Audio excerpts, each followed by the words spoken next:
Funny end of the season, mate. What are you sort of making of it? Obviously we haven't played as well as we would have liked. There's no doubt about that.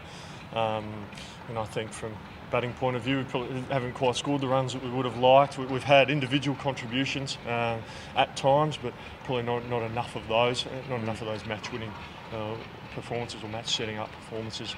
And then with the ball, I think just at times, we've looked to search for wickets. And it hasn't quite come off. But look, I can't fault the efforts of all the players, and they've been fantastic. And it just unfortunately just hasn't quite clicked for us this tournament.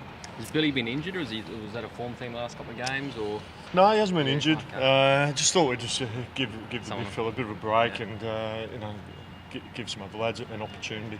But look, he's been training really well. He's been working really hard at his skills, and he's developed a really good slow ball over the last 12 months, which I know he's really pleased with. And so his bowling's coming along well. There's just been times he probably hasn't quite clicked this tournament, but look, he's again, I mentioned efforts with the lads. Billy's been amazing. So just hasn't quite clicked for him at times. So you say the effort's been great, and haven't stuck it together. But is that just reflective of the nature of T20 cricket, that you can put as much effort as you like, but sometimes one person takes it away from you, that sort of thing? Oh, look, that can happen. I think the shorter the game, there's potential for that, Crossy. You can see a 60 off 30 can win a game. That's not necessarily going to win you a Test match or a one-day international, but certainly a T20 it could. Same with a really good bowling spell.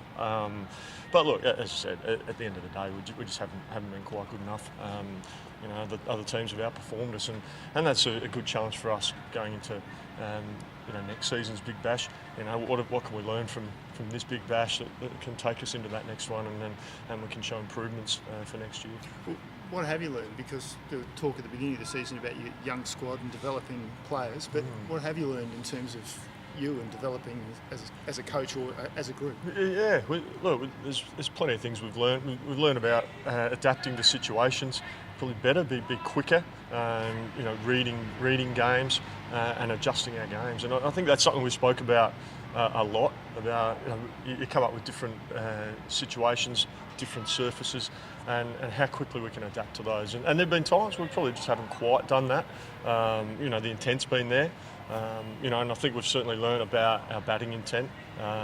When we're looking to have that really good positive intent, I think we get into better positions to play the ball, and we put scores on the board.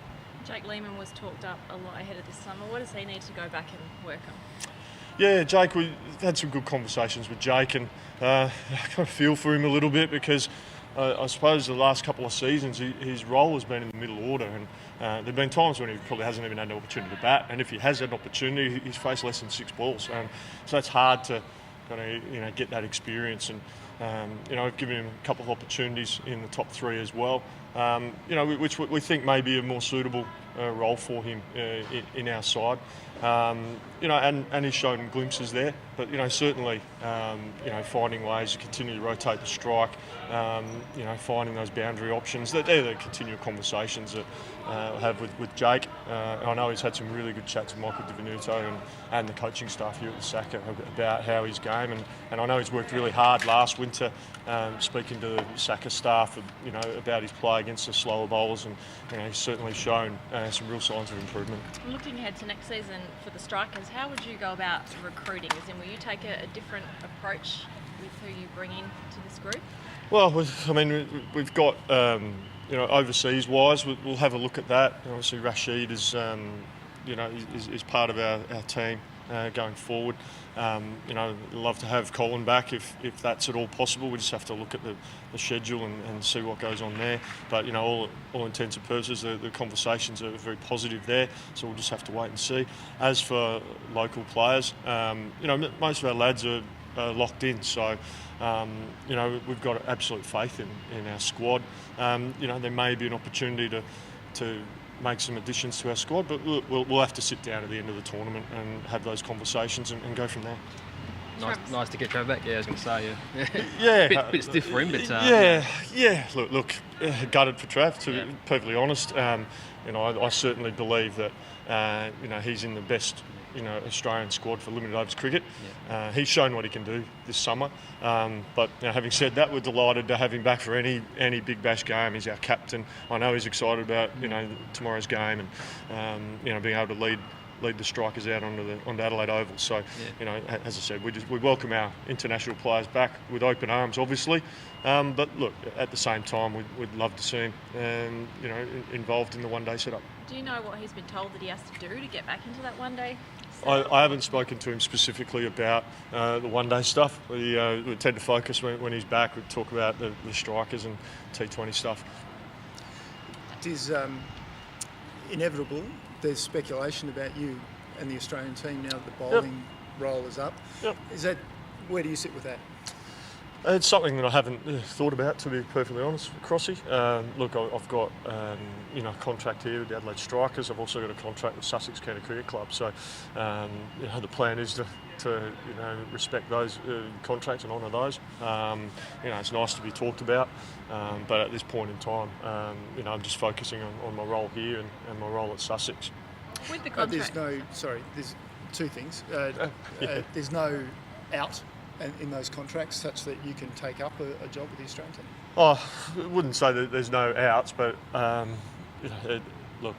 it's very difficult to sort of speculate what's going to happen in the future. But at this point in time, my whole process and mindset is focused on the Adelaide Strikers in Sussex. The other thing was... You're more of a head coach. I'll finish off with this question. The other thing is you had said long term when you were looking at things that family was important, you wanted to base yourself, and touring around the Australian team really wasn't something you were looking at. Has that changed? Yeah, I mean, it's an interesting one. I spent half my year overseas and I still probably spend more time at home than I would if I was involved on the international circuit.